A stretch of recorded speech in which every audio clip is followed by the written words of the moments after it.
Come on, duckies. Come here. Come here. Come here, duckies. Come on. Come here, duckies. Let's go this way. I didn't learn to garden till I got to college and did an internship at a farm, doing any farming or gardening, growing any food. I didn't know about anything about growing food till I got to college. I think when I started living here, some of what I started to do on the land was a little more intentionally focused on solving, global problems, using less energy, like basically doing less damage. I wanted to contribute less to climate change and war and pollution and toxicity. So a direct way to do that is to use less stuff. Living on a piece of land and starting to grow food, especially gardening, which was a way to use, to do less bad in the beginning, use less, buy food from closer, have your own food instead of buying it from far away, less pollution, less damage, started to actually become something that I enjoyed so much that in some ways now I care less that it's part of the solution to like global problems than it's just really empowering. It's so enjoyable to do these things that I don't even need that as a reason to garden, to be self-reliant, to provide my own fuel wood for heat.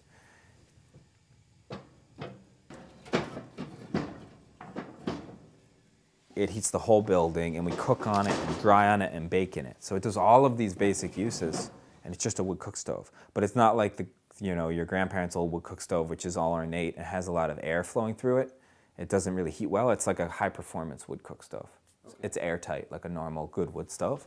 It heats all of our hot water, so we actually have to take a bath in the winter or definitely take a shower, or we'll end up with too much hot. It makes more hot water than we need. It's free hot water because we're running the wood stove anyways to keep the building warm. It's just a little piece of a stainless steel tank in the wood firebox where you put the wood, where there's fire. There's a tank that holds a couple gallons of water, and that's connected to a hot water tank. And so the water flows via convection. You don't need a pump. Flows in, the cool water comes in down low, and it heats up, and the hot water leaves the top side, and it just cycles through the 40-gallon tank. Making the champagne kind of woody debris compost mound is not that difficult. You just basically you have to make a large pile of mostly wood chips and get polyethylene tubing, water piping through the pile. We used 3/4 inch poly tubing and ran 800 feet. So it's at over 110. It's about 30 degrees outside, so it's 80 degrees hotter in here than it is outside. Then we put 400 feet of tubing in our greenhouse, and we put a pump on that line of tubing, connected it all.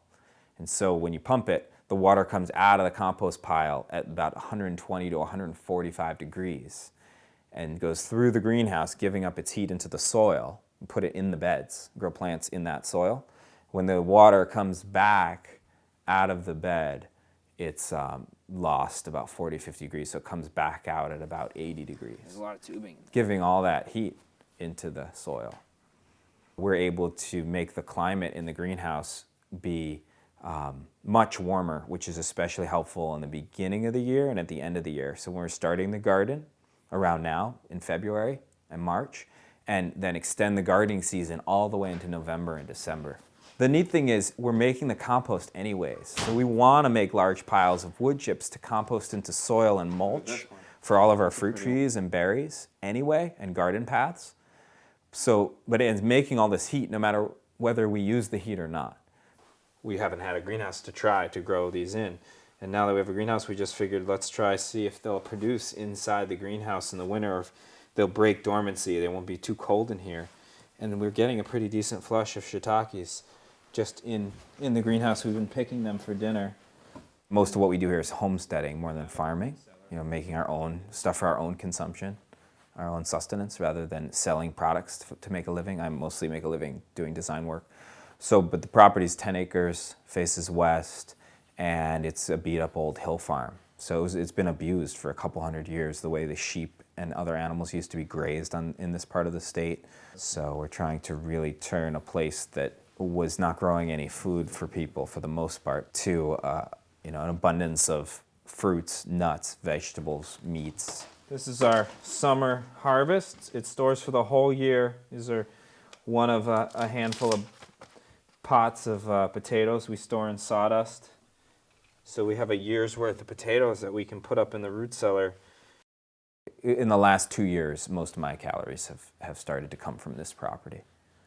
And I'm not trying to grow all my own food.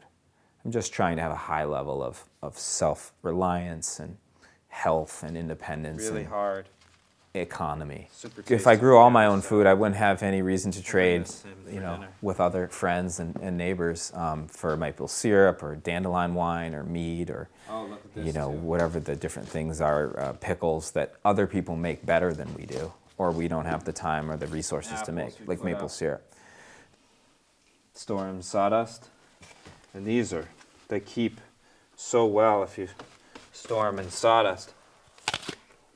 The stuff we got from the store now is either totally mealy or from New Zealand. Circa, whatever, 8,000 miles away.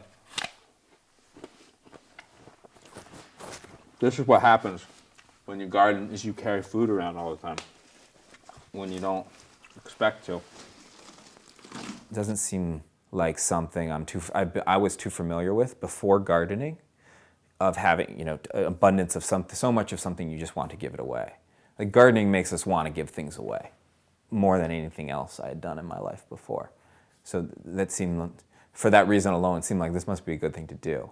We grow a lot of different varieties of vegetables. There's more vegetable varieties you can grow in a cold climate than you can in the tropics. Something that surprised me when I went and visited a friend in Nicaragua, they can barely grow most vegetables. It's too hot. And the day's actually not long enough. Our summers are very, very long days. So we can grow, he had very little vegetable diversity. He had 100 types of fruits. We can't grow nearly the fruit or a lot of other things, but we can grow a massive amount of vegetable. Our vegetable gardens in the northern climates are spectacular for a good reason.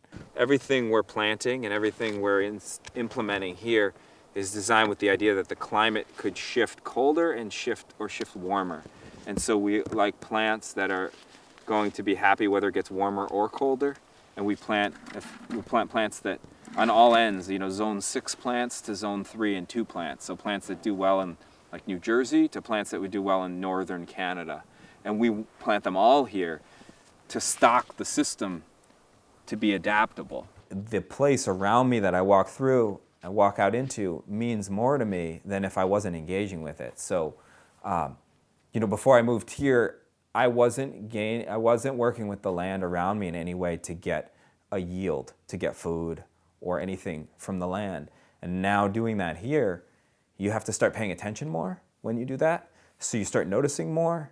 The place around you starts to mean more to you. You might get values from it that you thought you wanted to get out, like save money doing something, but then you start to get other values you never expected that are a little less measurable sometimes. So that's what I see happen to people when they start to take steps to engage in the world around them and empower themselves and solve problems around them.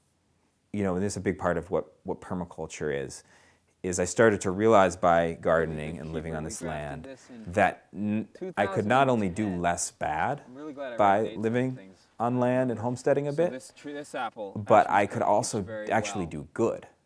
Not just less bad, not just throw away less or use less resources, but I could start to produce resources, like increase the fertility of the soil and make more habitat for more animals. So actually like do good things, have a positive benefit, not just have less of a negative impact.